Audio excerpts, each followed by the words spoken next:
I got to do this alone. The dude who was second to me, Raj, he's like the number 2 guy in the U.S. I beat him by 14 minutes. No. I'm saying for when you hit the world record. Oh, yeah. No, I knew there's one guy in the U.S. that can, like, just truthfully, like, not trying to sound arrogant, that can compete with me at that distance. And that's whose record I broke, Jim. The dude who was second to me, Raj, he's like the number 2 guy in the U.S. I beat him by 14 minutes. So like that's crazy. So for me, it's like in my head, I'm like, I got to do this alone. Like judging, like I wasn't alone because I had like had my crew there, Allison, my girlfriend, my dad, out there at every aid station to hand me my bottle as I ran by. Yeah. But it's like, I'm like, you got to go do this alone, man. Because it's like, but at the same time, it's like I can flip back to training and stuff. And it's like, I do solo 25 milers at 5:30 pace in Boulder, like it just like, you pull from these experiences and your past workouts and stuff you've done, just how you feel in those. You just kind of translate it to that race. So I was alone 50 meters into that race. That's crazy. So that's so crazy. What's up, guys? This is Matt. We're on episode number 4 of the Raw U podcast. I'm excited to have Charlie Lawrence in town. He is a new athlete for Raw and Revive, and he's also the new record holder in the 50 mile. He just completed that. What was that? 2 months ago now? November 11th. Yeah. So about 2 months on the money. So we'll get into that. But it's an honor and a privilege to have him here. I'm super excited to have him as part of the team. I've gotten to know Charlie over the past few months. And I've told the other guys in the building, like with him being here, we truly have like one of the best athletes in the world at what they do in the building. So it's been cool to have you, man. Yeah, no, it's exciting to be here. It's kind of been in the works, like you mentioned, for a few months, and finally made it down, made it official, and we're getting cooking. So yeah. So again, with us bringing out the entire endurance division, we've been selecting athletes, and it goes back to everything that we stand for in terms of athlete selection. And we just want to find people that are really good at their craft and also people that we align well with. And we felt that Charlie was one of those people. So just to start, let's just break it down from the beginning in terms of, what got you into, like, what's your origin story with running? Yeah. For me, really, it was my parents. So I grew up in a super, super small town, central Minnesota, 2,500 people, Foley, Minnesota. And my dad was the football coach and track coach. My mom was a cross-country coach. So born right into it from day one. And then I always tell the story, too, where I was in first grade. My parents ended up getting a divorce. It was all good. But then, so I was late first grade. Second grade, that fall, it was either go to daycare or cross-country practice. And I was already a pretty active kid. With what age group? So I was in second grade, and then like the junior high kids were like 7th and 8th graders. Okay, that's what I was getting at. Yeah. So I was like, you know what? Like, I'm not going to daycare. That sounds lame. Like, I don't want to do that. So I'm gonna go to cross country practice. And first day, like already in middle, like I want to say like kindergarten, first grade, I was always the first one. Like, was winning dodgeball. Like, I was the first one like to the play set during recess and stuff. So like, knew I was pretty athletic. Could shoot the basketball. I could catch anything. Was just relatively athletic. My dad was a Division II football player. Had a stint in the NFL too. So freak athlete himself. So kind of had that from him. But anyways, going back to this first day of practice as a second grader, they're doing it was like a mile time trial. It's like 2 loops kind of around the baseball fields and the practice football field. My mom's like, you want to hop in? I'm like, yeah, sure. I'll see what I can do.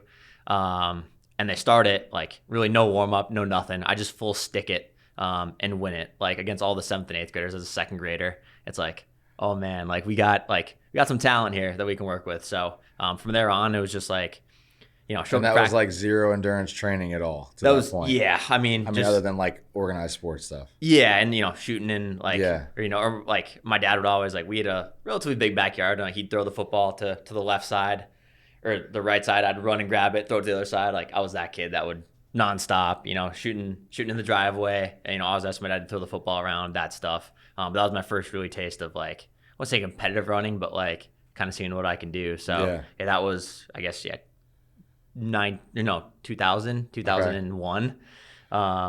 Now, so, and then just kind of was, I would say groomed, but like from that age was just like, would still go to practice, was still, just been around the sport since, like I said, early 2000s.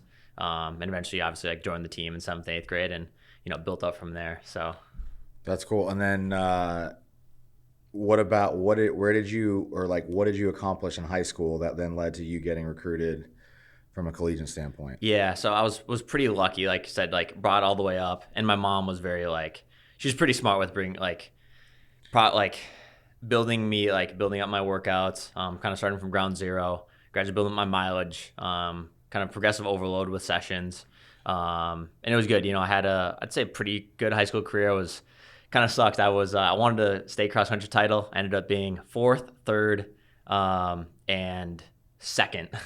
From sophomore, junior, senior. Oh, wow. I wanted that, but I won the 3,200 meters twice as a junior and senior. Okay. But from there, you start getting interest from, as a junior, you start getting recruiting letters and all that. And, got a lot from, obviously, Minnesota at that point had made 16 straight NCAA championships in cross country. They had just won like 3 outdoor Big Tens, 2 indoor Big Tens in a row, kind of the 2009, 10, 11, 12. So kind of right when I'm like coming up through high school. I graduated in 2013. So they had a great program. Ended up going there, but also had offers from like a Notre Dame, Texas, Wisconsin, those schools. But wanted to stay home just because it was a super historic program. Respected the coach a lot. I kind of looked up to him, knew who he was. He was an alumni of the program, couple-time Olympian, U.S. champion. Still one of my best friends to this day, Coach Placentia. So shout out Plaz. And just so chose to stay home and run for the Gophers. So because at that point it was one of the best programs in the country, just consistently at the national meet in cross country, and had one of the best runners, a couple of the best runners in the country at that point, and Hassan Mead, Ben Blankenship, and those names. So that's cool. Now, did you any other sports in high school? Did you do track too, or just? So cross country in the fall, basketball up through 10th grade, and then track in the spring. So, and it was like small town, like Foley, Minnesota. It's like just a pretty good athlete, just naturally. Yeah. Fortunately, from like my dad, my mom was also. Just a pretty good athlete herself. So I was like, played varsity, up through like 9th, 10th grade. Could shoot the free throws, hit the open three. I'm going to make, about shooting 60% from the field. And with it, it's not with inside, could dish the ball, could essentially outrun anyone on the court. But I knew that like I could be probably maybe like a D3 player, but I was like, I know I can go D1 in running and like kind of see what I can do. Yeah. Professional running wasn't necessarily on my radar. But it was like, it'd be cool to get to that point, and kind of see where I progressed through college. And that's where getting into college, Plaz, Coach Placentia, like just did an awesome job of, I was pretty gung-ho, like I wanted to do, this right away. He's like, I think we dial it back.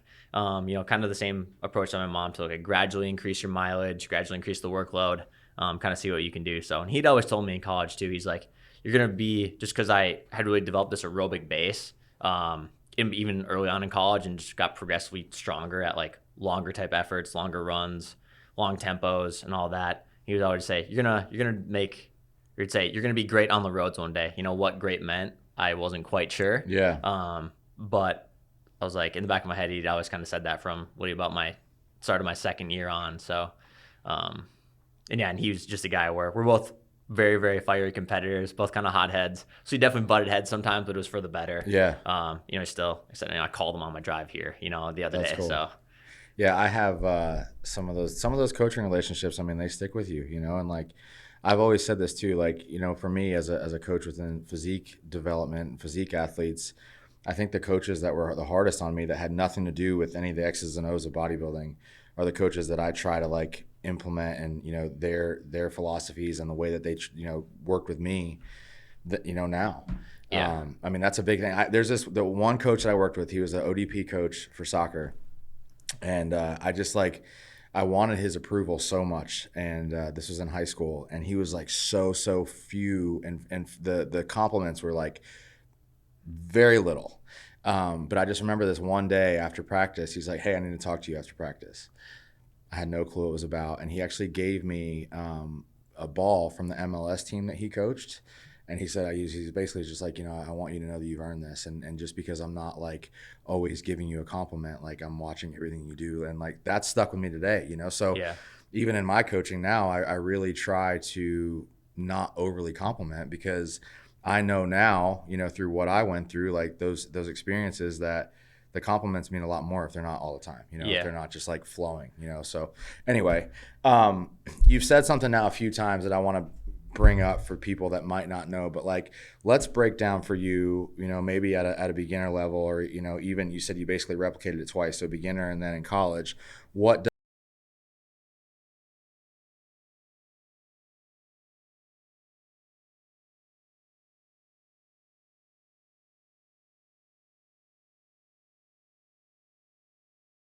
Go to practice, not necessarily every day. I'd kind of pick and choose like what sounded fun. Some days I go nap at daycare, truthfully, as a second grader. But it was like even like hopping in, like let's say the cross country team or middle schoolers had say 4 ones on the track. They had 6 of them. I would do like every other one or do the first one and like take it to them early, then hop in like do that, and then progressively over the years, like let's say as a then third grader, I'd probably do like that full workout with them. As a fourth grader, I'd like they're going up to 8 reps, I'd do the full rep. Then in high school too, it's like I'm running every single day now. Once I get into junior high, like Monday through Sunday, every single day, only 3-4 miles a day, sometimes even 2 or 1 mile with a couple workouts mixed in there, maybe 1 or 2, no specific long runs. Start getting to high school and then start integrating, like getting into double digits in the long run, like just like a 10 miles on Sunday, still every day is 3 to 5-ish miles. Okay. With kind of a workout in the middle. But then you also throw in races as well, where you're, we kind of use those as workouts well instead of just doing like during the track season, instead of just being like a mile, 2 miler, like I was, I'd also do like the 4x4 or do an open 800, use that as almost workouts, and you gradually like increase kind of the volume within either like a track meet, like you'll do kind of more races as like training. You also do like longer runs and even integrating double runs. When I got into like 10th grade, and double grade, runs means twice a day. Twice a day, yeah. Yep. So like our school started at 8 a.m., so I'd get to school at like 6:30, and I was lucky too. My dad was being a coach and a teacher, like he had keys to everything. So like if I wanted to get into school early on the weekend, get in the gym, like, Dad, can we go? It was I never got a no. It's like, or maybe it'd be like, I have to do this. Can we go at 3 p.m. later today? It was if I need to get in the pool, something's a little banged up, like go aqua jog. Like it was awesome, so I was very, very spoiled in that respect. But it's just gradually increasing the workout volume, the workout intensity, and the overall mileage. And it was like pretty smart the way they did it. It's like looking back, I'm an impatient person, and you want to go from 0 to 100 real quick. Yeah. But it's just gradually increasing everything over year to year. Like I use that as an example too. Like in the summer, like there's so many kids that like don't really train in the summer in high school. Like I was running 7 days a week. Like these aren't the exact numbers, but it was like maybe 40 in the summer before my 9th grade year, 45 to 50 before my sophomore year, 55-ish before my junior year, and then senior year, I got up to like 65. So it's just like that's consistently week over week. Week over week, yep. So, but that's like kind of like my peak mileage. Yeah. Then in the season in high school is maybe 35, 40. Then you get to college, it's like I remember my first summer I hit Plaz was like, so you've run 65, like we don't want to like get you injured or risk anything. Like obviously me, I'm like, I want to run 95, 100. He's like, no, you idiot. Like you're not doing that. And that's what I appreciate about him too, is just blunt honesty.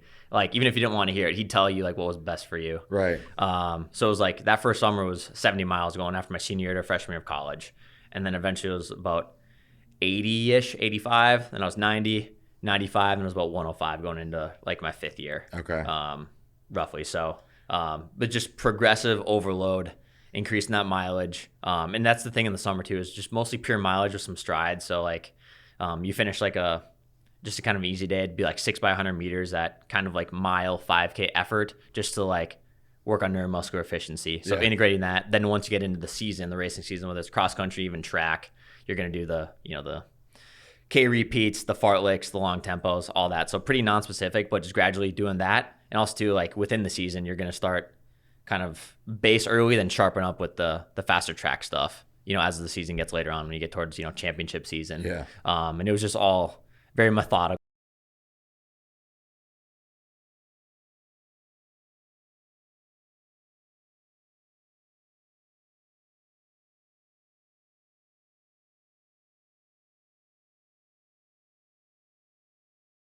This workout, and I'm like, obviously tweak it to like fit a high schooler, but like, sure, that sounds fun. Like, can we make this work? And we would do that. So, obviously I couldn't do that with Plaz necessarily. But he'd see like your weaknesses and like where you needed to work on, like whether it's like foot speed or just some kids like need to just get stronger so you can add mileage, add longer reps. Yeah. For me, it was like towards the end of my college career, it was like, how do we make you, because I was always very, very strong, like cause just through the progressive overload and mileage, and I could go run 6-minute pace for 20 miles automatically. But it's like, how do we get you to be able to close in like under 60 seconds at the end of a 5K to like go try to win a Big Ten title? It's like, we need to do some very specific like 6.2s and 6.4s and 2s at like VO2 max type pace to like get you faster. And ultimately it's like, that's still stuff that I do today just to like make marathon pace or half marathon pace feel as easy as possible if you're running mile pace, 5K pace. So take a lot from like what I learned from them, kind of apply to what I do now. So, but it's just, again, over the years, I've been running competitively now, college to professional, 10 years total now, really. 5 years in college to really now I ran my first professional, because I'm my first pro contract January 2019. So come up 5 years now. So it's all just been, like I said, just a very steady curve. Yeah, nothing too crazy, because when you try to really shoot up, that's typically how you get injured. So okay, so let's talk about that, because I want to talk about your like building aerobic base, which that's something that I'm still learning. But injuries, have you had any significant injuries? Things like you've really had to overcome, or have you been pretty clean with that? Up until like literally through high school, college, like you have little things like IT band tendonitis. I did get a stress fracture my freshman year. And that falls on me. It was my first time like living away from home. I'm not sleeping as much. Like, so this was freshman year of college? Freshman year, like I got a stress fracture in my tibia about a month. Nutrition maybe wasn't as good, or did not? Nutrition was fine. It was me probably going to parties and stuff more not so sleeping than as much. First, because like I didn't drink in high school, and then like I drank like the summer after my senior year.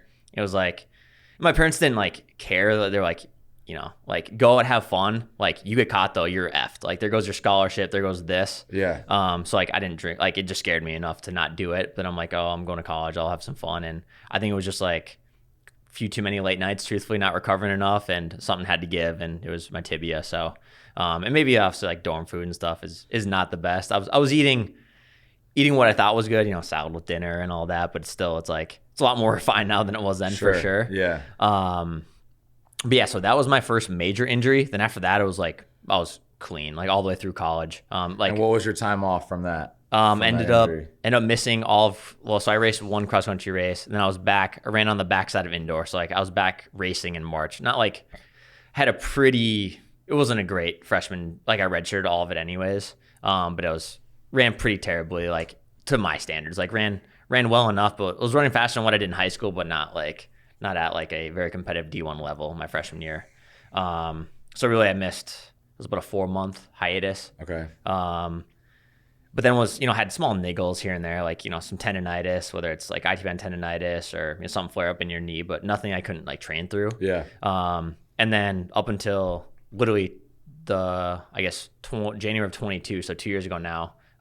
So from essentially, what was that? Fall of 2013 until the winter of 2022, I said pretty indestructible. Just like spend a lot of time in the gym, core work, strength work, just kind of callousing myself, and which is I think is super beneficial for anyone listening as a runner. Like get in the gym. It's with anything like it'll help with explosiveness, kind of just like muscular strength, but also it's just you're bulletproofing yourself more than anything to make sure you can handle the mileage, handle the volume, handle the workload. And that's something just from a bone density standpoint. Exactly. You're going to get so many benefits there. Yep. So like I felt like I was pretty invincible, because then I signed my pro deal, joined Hanson's Brooks in Michigan, which wouldn't be here without Kevin Hanson for giving me that opportunity. And that's the same team that Des was on. Correct. Yes. Yep. Yeah. And that's how Des and I initially, she wasn't on the team when I joined, but we just followed each other on Instagram kind of right when I joined. She's like, hey, I know I'm not on the team anymore, but if like I can help with anything, any questions, let me know. We're both love coffee. Like we're both total foodies. Yeah. So we connected over that stuff, and we'd, grab coffee, a couple runs here and there, because she still lives in Michigan. Okay. And I was, she's like my big sister. Yeah. So, okay, let me just interject. Charlie posted on his story, this was like before Christmas, about Des Linden, and she wrote a book. What's the name of the book? It's not about the run? Choosing to Run. Choosing to Run. So anyway, I grabbed this book. I've really enjoyed it. She won the Boston Marathon in 2018, right? Yes, sir. Yeah, so, but it's been an awesome book so far. So anyway, just Charlie recommended that. And then come to find out, he's actually, we'll get there, but he's preparing for the Olympic trials. And Des is with him right now in Orlando as he's preparing for that. So just kind of cool. As I'm kind of like integrating myself and learning more about the sport and people that have had a major impact. So anyway, side note there. All right. So injuries. Yeah. So as a pro. So felt again, and so going back to the Hansons, like they're like, that was my first time at really dosing high mileage. I ran 120 miles in my first marathon buildup under Plaz. He kind of coached me to that post collegiately. Hit 120, but then I joined Hanson's, and they're If you can run 130, 140, we're going to do it. So, and I did it. I handled it pretty well. Definitely put myself in a hole. Was with them through the 2020 trials, left, moved to Boulder because it's gorgeous, had a draw, had a team I could train with. So it was kind of a no-brainer. Yeah. Moved there and then honestly felt pretty still bulletproof. I think what kind of got me injured was I bought an altitude tent. I already live at altitude, but I wanted to sleep at 11,000, 12,000 feet. With that, you need to eat a lot more calories. Obviously, hydration's key, and you can't really overtrain. At that point, I was probably overtraining, but staying healthy. Long story short, I came down January 22 with a grade 4 sacral stress fracture, cracked it all the way through. Oh, wow. And it falls on me too, because it's like one of the days where like I felt it like right away, just like back here, and it was kind of icy out, a little snowy. I'm like, oh, I think I just slipped on ice, or because there were a couple times where close calls with eating it. And I'm getting ready for the US 50K championships in 2022. That was supposed to be February. So in my head, I'm like, you can run through whatever. Like it's only 5-6 weeks away. Got to the point where like I couldn't even. I'm like going to make my coffee in the morning. I couldn't roll over in bed. I'm like, I could have used a cane. I'm like walking around like this, and like I could not function. It's finally like I need an MRI, check it out, and it was like, yeah, you cracked it straight through, man. Because I did a 25 miler on it, did like 15 by.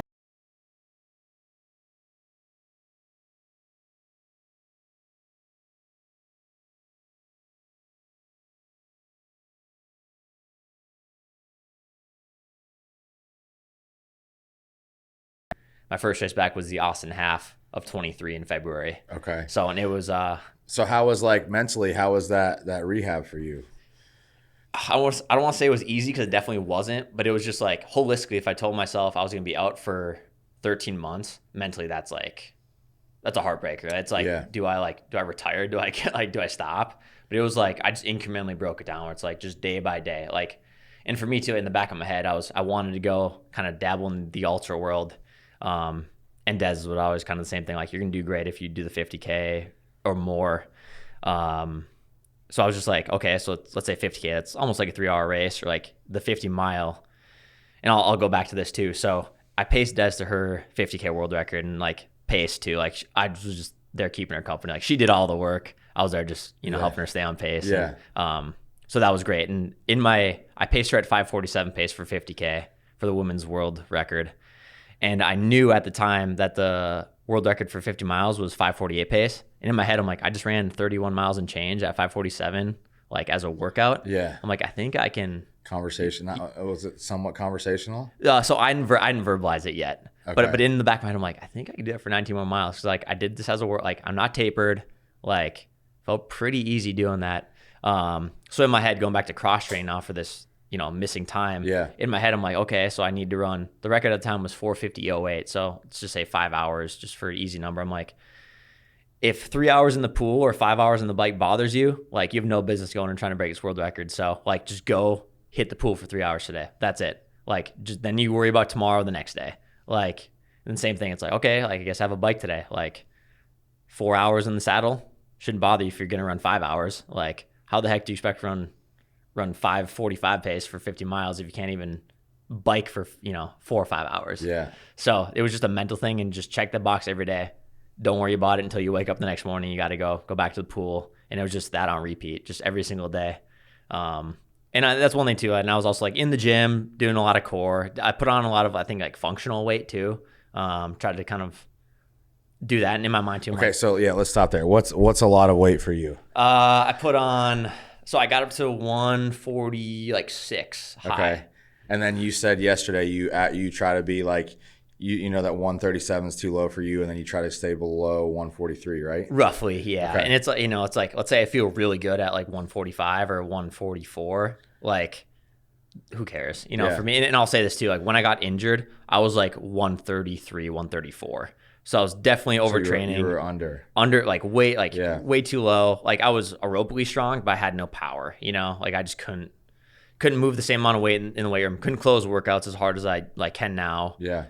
So that was kind of not a wake up call, but it's like, and I wasn't underfueling intentionally. It was just, I was just not eating enough with the tent, living at altitude, running 120, 130 miles. You can't, like, something's going to break eventually if you're underfueling. So yeah. When you say you have no power, like what in your world is the best way to train for power within these endurance events that you're doing? Hills, Honestly, just hitting. For me, it's like hitting the deadlifts, like hex bar deadlifts, the box jumps that work. Speed work? And speed work, yeah. Like speed work with a bar or? Yeah, yep. So hex bar, step in. Okay. Went out and like got a full gym in my garage now. Essentially everything I need, dumbbells, hex bar, barbell, plates, got a treadmill, glute ham machine, all that. So pretty much everything I need as a runner. Nothing like, I'm not like throwing around a ton of weight. Like no. Yeah. Very sports specific to what you're doing.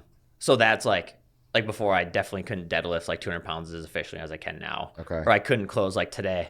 I was telling these guys I, finished the workout. I'm like, I think I'm gonna try to break 60 on my last 400 here.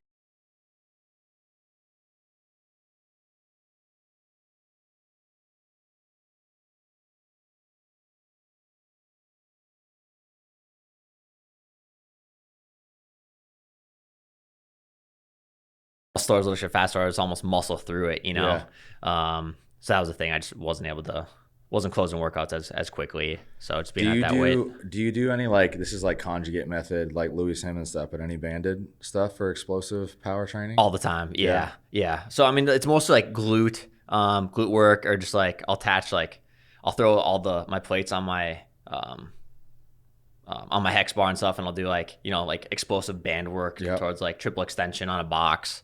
That type work. So and then where do you think that you got your best foundational weightlifting education? Was it in college? Probably in college, yeah. Do you know have you heard the name Cal Dietz? I have not. Okay, no. So he started, have you heard of triphasic training? Yes. Yeah, so he's one of the guys who kind of spearheaded that. Okay. So we would take that and make it runner specific. Okay. So throughout the season, and I don't want to butcher it, but it was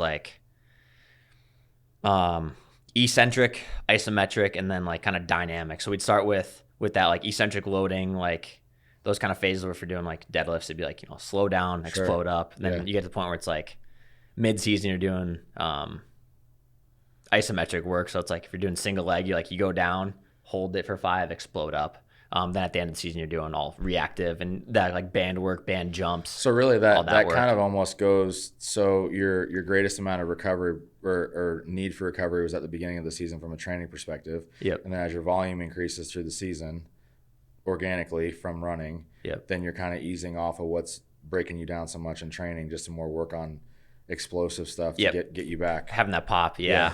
So that's, I kind of pull from that. Had a strength coach, Chris, around and moved to Boulder. Still pull stuff from him. It's just kind of what I know I need at this point. So, even yesterday I'm in the gym with Calvin post run. I just did took 7 minutes to just go do work on my soleus, calf work, glute work. Then just did a quick core session. That was just enough to kind of get stuff primed for today. So, and nothing, just again, kind of callousing, making sure everything's firing, good to go, rip today. So that's cool. Okay. So when I just asked you about your injury, and this is one of the things that I've wanted to hear from you. You kind of briefly, it was even you could just sense the tone in your voice when you started to talk about well, if I can't stay on the bike for 4 hours, if I can't stay in the pool, I have no business doing this. So from a mental aspect, do you think that, can you pinpoint a time in your life where your mental toughness was trained, or when that was really started? And I'll kind of give you an example for me. Yeah. Going back to endurance. So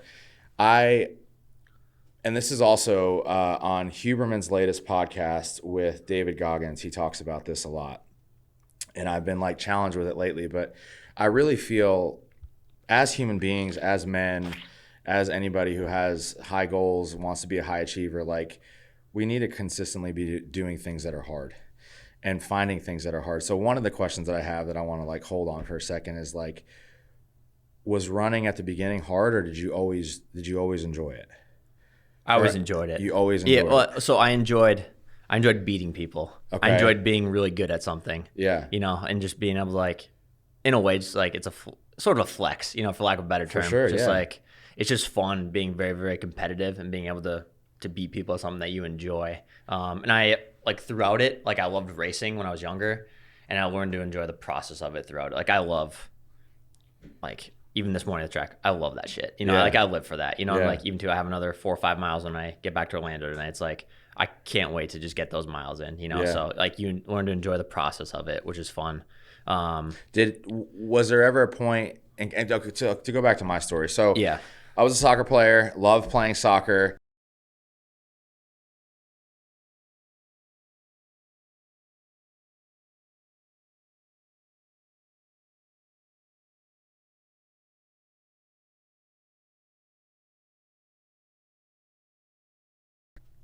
And I'll never forget it. And this is why, like, I think now as an adult, why I was drawn back to it, and kind of just like had a gut check with myself. But my first swim practice, I literally felt like I was going to drown.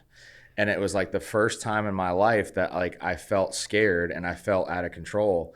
And I was like hanging onto the side of the pool, and my mom comes over and she's like, Matt, she's like, you're not going to quit, and you need to figure out a way to figure this out. Yeah. You know? So like that was like the first time in my life at 9 years old that like I had to like use something internally to flip a switch to figure it out. You know, like, did you ever have that moment within running, like where, you know, you said it, you know, in second grade, like you were doing every other workout and, you know, doing half the volume. Like, was there ever a point where you were like fully in, and then your coach started to push you beyond like your comfort level in that? Or was it just like, was this just always natural? Truly, it was always pretty natural, Yeah. like being honest. Like, and even like there were times in college where it's like, yeah, let's say I'm younger in the team, like a sophomore or like third year, where it's like I'm running with like the top group on the team. And I was fortunate where I came in, like my first cross country race in the jersey, I was number 2 on the team. So I don't say it came pretty easy, but there were all definitely some workouts where it's like you're working, like these guys, you're working way harder than they are, you know, to keep up with them. Yeah. So there were those moments like, shit, this is a new level type thing. And, For you know, sure. it even happens at the pro level too. Like for the longest time, it was like I was just trying to keep my head above water. Yeah. But even like going back to your question where it's like, it's always come pretty easy to me. Like obviously it's like to get to where I've gotten, like takes a lot of hard work and dedication. Sure. But like from the start, it was always pretty easy. Like I remember like kind of the moment where I'm like, I want to be really good at this was I was in third grade. I went down to the state cross country meet because my mom had a senior make it. And I remember seeing like the dude win the state meet. Name was Matt D'Amico, random name, but he won. Like I remember it vividly, like seeing him cross the line. And as a third grader, I go to my mom, I'm like, I want to win that race. And then like, I think it was a fourth or fifth grade, my mom bought me the movie Prefontaine, Steve Prefontaine, that's one of the greatest Americans ever. And like just his cockiness, his confidence, like that was like instantly instilled in me. Cause I had always had it like, you know, I was a kid that was pretty arrogant, would kind of say whatever. I'm like, oh, this dude did it. Like, look how swaggy this guy is. So I just kind of like took that like confidence and just like made it my own in a way. So and again, we talked about this yesterday, and I found like a lot of similarities in what you said compared to what's going through my head. But like for you, your mental toughness honestly is more of just like a killer instinct. Oh yeah. You know, like you're not having to, and you did talk about, I want to get into your world record run, but you talked about like these like mile marks of, you know, you kept saying, I just need to click off, you know, check off the miles, and I need to, you know, you're not convincing yourself, but like, it's almost like there's somewhat of a reward system in your head. Right? Am I right in that? 100%. Yeah. It's just like, you just break everything down incrementally. And it's just like, because like for you looking at that 50-mile run, if you're looking at it as like, oh my gosh, I'm about to run 50 miles. That's like hard. that seems like a really hard task. Yeah. You know, but you're just literally breaking it down one at a time. Yeah. And you just The whole way through. You just pull from past experiences, and going back to what you said too, kind of that killer instinct. It's like, keep that the entire time. Like just be like race to win, like be the hunter. Like don't try judging. Like I did go out a little hot and had time in the bank that I was able to fortunately use on the back end when I did start sort of blowing up. But at the same time, it's like still like stay on it. Like don't relax. Like stay on it. And I always like tell a story too, just like kind of that killer instinct and competitor where like I wanted to like murder people when I raced them. It was like going into a boxing ring, you know, like that mentality. Like you throw in surges, you know, you hit a hill, like that's little punches, little gut punches, or, you know, you can go for the knockout punch with like a mile to go, you know, like take those blows. So I always had that mentality truthfully in high school. And I remember telling my freshman roommate, he's the one who beat me my senior year in the state cross country championship. I got him the 2 mile both years. So like kind of sort of even there, but I would tell him like, dude, I wanted to murder you every time I race you. And he's like, what do you mean? Like, that's where I'm like, no, dude, like, I'm just like, was the mentality I had. Yeah. So yeah, even just like with everything, it's like race to win and like be the one giving the blows if you can. rather than being defensive. Yeah, and it's fun because you can just like, it's one of those things where like in racing or, you know, obviously the 50 mile is more of like a solo time trial, but just like how many punches can you take and how many punches like can you give? Because someone's going to crack eventually or you're going to crack. So like make sure they crack before you or do what you can to crack them. Yeah. So it's fun. I remember I was texting you. I think this was the Friday. So you ran that race on a Sunday, right? Yep. We were texting on Friday, and one of the things that like you text me that like hit me, I'm like, man, that's crazy, is like I think you said at some point you knew, and no disrespect to anybody else that ran with him, but I think you said at some point you knew that the field was going to drop off and then it was going to be you and your watch the rest of the way. Is that what ended up happening with like other competitors? Like you were basically having to run solo for the distance at a certain point, or for the half marathon, you're saying? No. I'm saying for when you hit the world record. Oh yeah, no, it was. I knew there's one guy in the U.S. that can, like, just truthfully, like, not trying to sound arrogant, that can compete with me at that distance, and that's whose record I broke, Jim.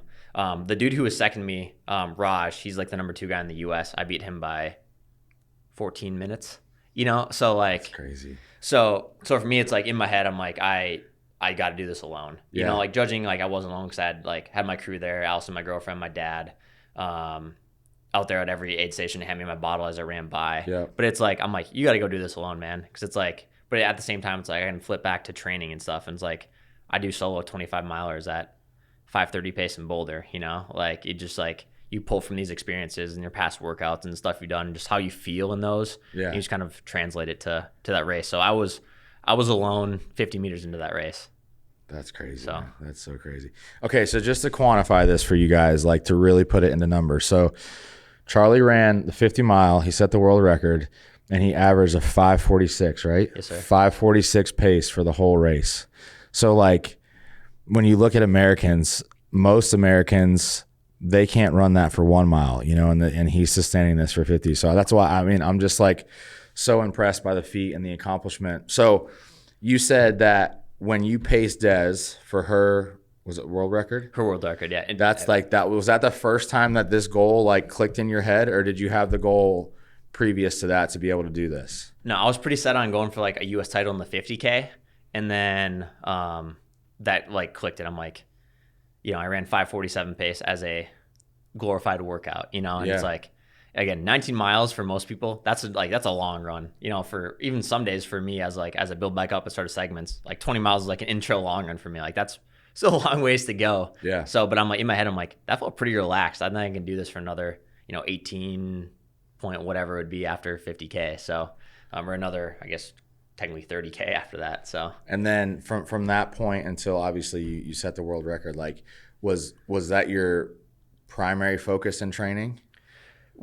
So then it was going to go in 22. The goal was to try to win that 50K championship. Then I was injured, so I had to scratch and all that. But then in my head, it was like, well, I think I can, again, go get this record, and 2, try to win a 50K title as well. So that's where like we were kind of chatting yesterday, obviously off air. I'm like, I kind of want to do the 50K champs, 100K champs. You know, what do you think? And want to win the world title at 100K.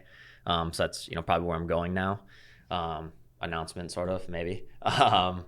So in the back of my head, it was 50K, but then at the same time, it's like, but how that felt doing that, pacing her for 50K at that pace, like you should actually go and do this instead, because it's obviously like US title's cool, but like world records for sure, yeah, even more dope in my opinion. That's awesome, man. I want to get into, I didn't even forget when we started the intro here. So another huge connection for Charlie and I is obviously Natasha.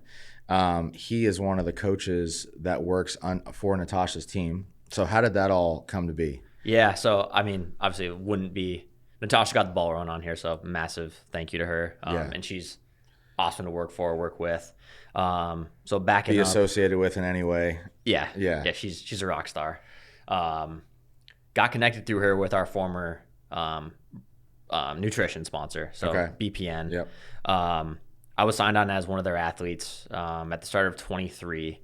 And her, so this is actually kind of a cool story. One of her coaches and someone that she's coaches, his name is Keegan Hurley. Keegan was a high school rival of mine. He's a year younger than me, but I actually outkicked Keegan my senior in the 2 mile to win my second state title. Keegan was actually second that race. So I've known Keegan for years since 20. I've known who he is, and we've known each other well since probably 2010. Okay. So he's become just a good friend of mine over the years, and even too, it's like, yeah, we're competing against each other in college and stuff, but you see friendly faces at college meets, and it's awesome to see, especially small town Minnesota kids. It's pretty cool. So just through that, Keegan I was in Austin with Keegan, running the Austin half marathon. He picked me up from the airport, actually gave me his car to use if I needed it, which was great. Dropped me off at the airport, and he's like, yeah, we're MVDM's growing pretty rapidly. And I was like, hey, like, would they be interested in like a run coach? So I coached at that time was 4 people, just kind of like locally. Like one was like my old boss. One was my buddy Colin, who was running trails, just like on the low, showing me a couple bucks here and there. And I was like, well, I'm kind of want to grow like my roster as well. Like if ever looking to add like runners, like that'd be, or just run specific, let me know. And he's like, yeah, let me actually just drop it by Natasha. So like he dropped by Natasha. I sent her a DM. She's like, actually, yeah, like let's chat like next week. How's that work?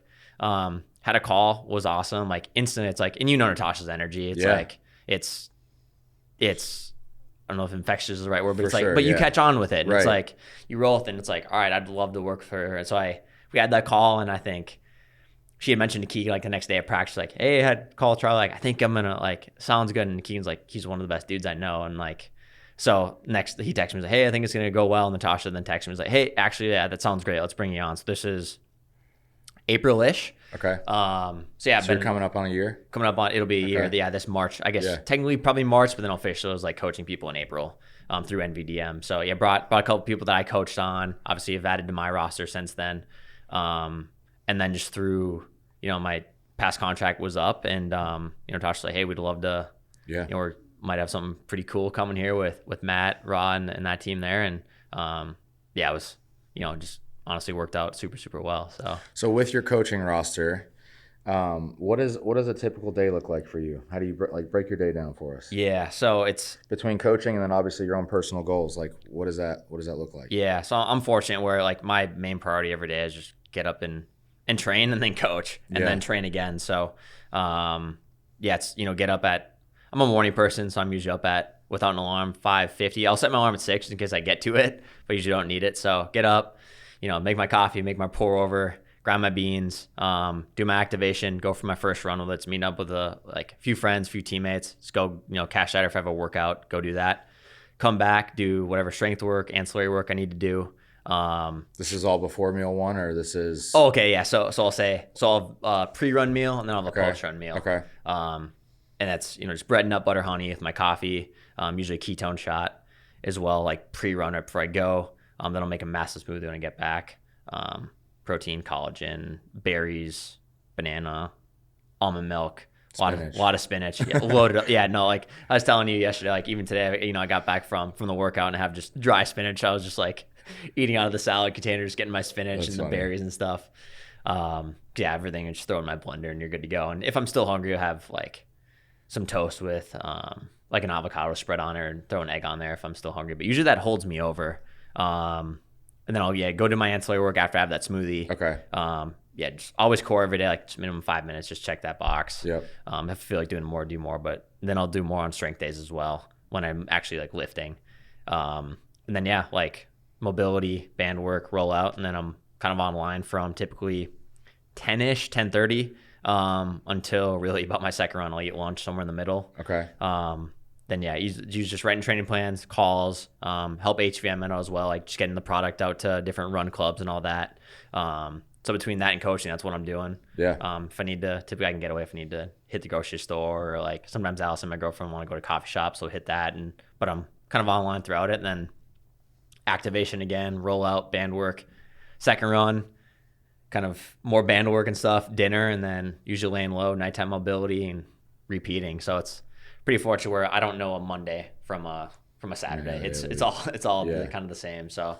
And then what about like again, this is something that I've been super aware of, like HRV and things of that nature. Like, do you pay attention to any of that? Do you have like a nighttime routine to try to really wind down, or you just kind of like go and then you hit the head, your head hits a pillow and you go to bed and that's it? I do the same. So I do nighttime mobility, and that's like, and so I used to wear. So my girlfriend used to work for Whoop. So so I had a free Whoop membership, which is awesome. I wouldn't necessarily pay for that. Like now that it's no, it's no longer free. I don't want to Well, pay you're for just it. so aware too. Yeah, exactly. And it was just like, I think these things are so like, even for myself, like as beginners, like to create that awareness or to create the good patterns and habits, I think it's super smart. yeah. But at your level, like, Yeah, you know what you need to do. and I'm so routine too, where it's like, and I go to bed like I'm probably the most geriatric 28-year-old ever meet. Like if I can, I'm going to bed at like 8:15. Just because I want to get typically 8 to roughly 10 hours. Am I sleeping the entire time? Like sometimes I wake up, got to go to the bathroom, and if you check your Whoop, sometimes it'll be like that was also frustrating. It's like I was in bed for 10 hours, like you only slept 7 hours and 4 minutes. Like what? And then it affects my recovery. Sometimes the data is actually like a hindrance because you get obsessed with it. Yeah, it plays mind games.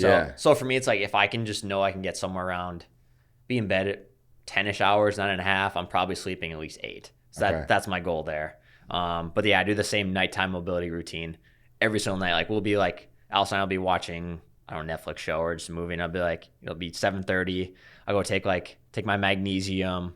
I take melatonin just before I sleep too. It just helps me just kind of rack out a little easier. So I'll take that at about 7:15, 7:30, start nighttime mobility. Then that takes 10-ish minutes, brush my teeth, and you're good to go. Yeah, maybe like send a few extra texts or scroll IG till 8-ish, and then like, all right, babe, I'm going to sleep. So that's cool, man. Let's finish with this. So what do you think, or what can you say that the endurance world has done for you on a personal level? Oh man, I mean, it's like it's opened. It's given me like, as a kid, you have like these kind of cool goals. Like it'd be cool to like, everyone's like, it's cool to have a world record. It's like you want to meet like awesome people, and it's given me like kind of all of those, like I've been able to like go achieve something pretty cool on the athletic front, which is, growing up in a small town. It's like you have these big dreams, like heck, if in 2.5 weeks, like I'm racing at the Olympic trials, like am I going to make the team? Probably not, but it's like I have a shot at making an Olympic team. It's like those are dreams that you as a kid, and then also too, it's like you want to like form relationships to ultimately like set yourself up when you're done competing as well. So it's like, brands like you guys with, like Mike at HVMN, met Allison, my girlfriend, through running. It's given me like my best friends, like Allison is my best friend, and just these awesome relationships. And it's like super, super fulfilling for me, from even just like the athletes I coach as well. It's like I said, my job is train, coach, and just work with like my brands and the partners that I am associated with. So it's a special, like, I'm kind of living the dream in a way, you know? Yeah. So it's given me, it's just super, super fulfilling to me.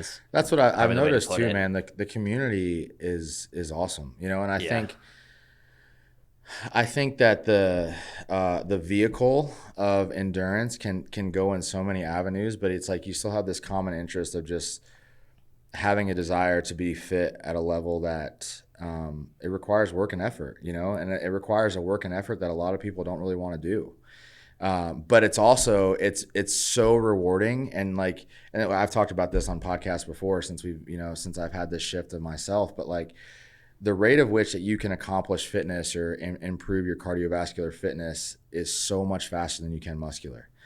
So it's like that's where like the addicting nature of it comes in, is because it's just so rewarding so quick. And on the other end, it is hard, it is challenging, but going back to like building aerobic base, that's something else that for me, I'm so thankful that I found Natasha when I did, because I was typically, what I was trying to do was like, not knocking them, but like the Peloton system for getting in shape, but like the Peloton system is like basically that sets yourself up. If you want to succeed in Peloton, like you're trying to literally beat yourself every day. And I was doing that for months, and I'm like, why am I not getting in better shape? And it's just because I was redlining it way too much. So like the community is super helpful.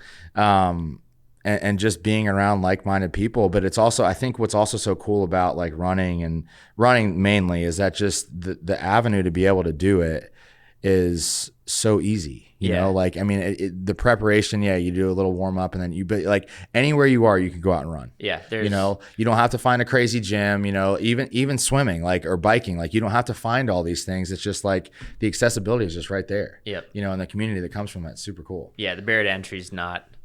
It's not great. It's not hard. So just, like I said, get some shoes, do a couple leg swings, and like don't go out too hard. You'll be all right. All right, so we'll kind of finish it up here, but I want to give you guys. So Charlie he's going to be doing the Olympic trials on February 3rd in Orlando. That's another reason why he's here, which I also think is super cool. I mean, growing up, whether you're whatever nationality you are, I think like the ultimate goal is, or for the stepping stone is like to be a professional, which Charlie's accomplished, and then like the ultimate goal is to like represent your country, on a global stage. So super cool that you're going to be able to do that. I want to give you guys a little bit of an announcement / update on the Raw Endurance line. We've been working extremely hard to get our fuel product, which is our first carb and electrolyte product, ready for February. We've had some glitches, some issues, but really more than anything, we really want to deliver and bring a premium product to you guys. From a formulation standpoint, from an ingredient standpoint, full transparency, one of the things that we had a little bit of an issue sourcing was the organic fine cane sugar. But we're getting all these things worked out. We're getting everything certified through Informed Sport. And our goal is to launch at our first run club, which is another big goal of ours. Again, as we've mentioned several times, when Chris came onto the brand, he was very big on doing events and things internally, just to kind of build our community and our culture from within. So we're going to be bringing that into what we're doing with Endurance as well. We're going to be doing our first run club event, and that's going to be in Austin with Natasha on February 18th. And our goal is to be able to launch product around that event in some way, shape, or form. So that's our goal. That's our objective. So fuel is going to be coming out first, hopefully February 18th or right around then. And then our second product in the line is going to be a predominantly electrolyte product with taurine and then a little bit of sugar added to help kind of uptake those electrolytes. And that's going to be April timeline. So again, Charlie, thank you for coming, man. We're excited to have you on board. It's been awesome to get to know you, and we're excited about what you have coming up, and then also just us as a team and a company. Yeah, thanks, man. I mean, couldn't be more excited with the launch of the line and just being here in Florida and building with you guys. So it's a gnarly opportunity. Thank you, man. All right, that's it. Thank you guys. Appreciate you watching, and we'll be back soon with more.